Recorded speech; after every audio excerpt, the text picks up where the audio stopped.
Hi, I'm Roger Pettingell, Sarasota's luxury waterfront property specialist. Welcome back to this edition of Real Talk.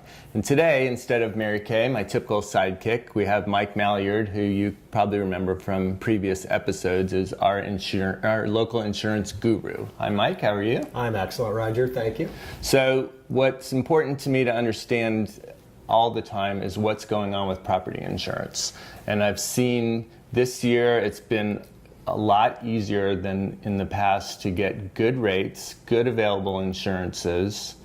How does that, would you agree with that? You see, is what I'm seeing what you're seeing? Yes, Roger. We're seeing an increase in availability of coverage really across the board, down to low price properties, particularly changing in price on the high value properties, really due to reinsurance changes. Okay, what does that mean? Well, reinsurance is the coverage that covers the wind behind the policy that my clients are buying.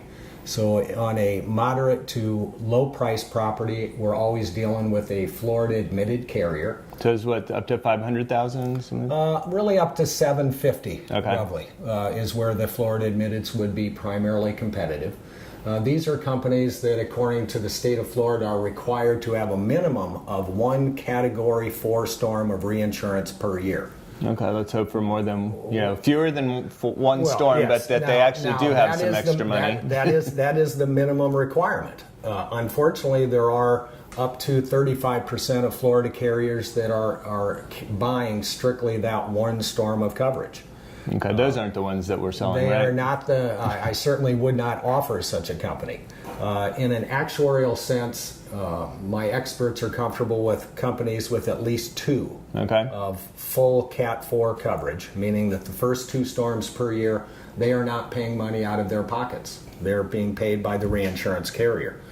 Now, we have a couple of companies on the higher end, in terms of a higher end of asset management, that are carrying up to 3 storms of reinsurance per year.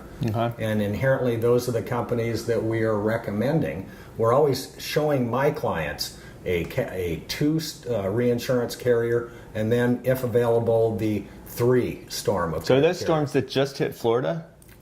These are just hitting Florida. Okay. So we haven't seen a named storm hit in 11 years, right? Correct. But the concept is quite simple. If we have a big storm hit Jacksonville, Miami, or Naples first, and a follow-up storm hit Sarasota, Manatee County, a number of carriers will not have monies to pay. So we want to be first or never. We want to be first, but we want to be with a company who has the financial backing to pay at time of loss. Okay, I got it. Now, the reason that reinsurance is becoming more available at a better price is due to a model change in investing.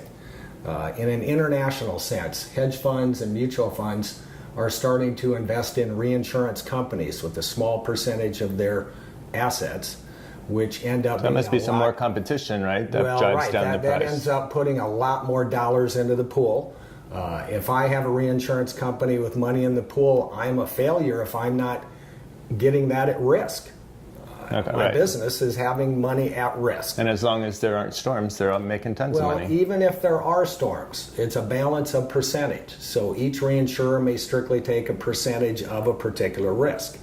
So a company here in Florida might have 100 different reinsurance companies that all carry a slice of their risk. That money pressure coming into the system is making things more available. And in any economic sense, when you have more available than the market can bear, prices are tamped down. So this is great news for us, really, to be able to complete the sale with good quality insurance that's readily available at a better price. Next time, we're going to talk to Mike a little bit about actually what happens if that storm does come. So stay tuned to next week's Real Talk.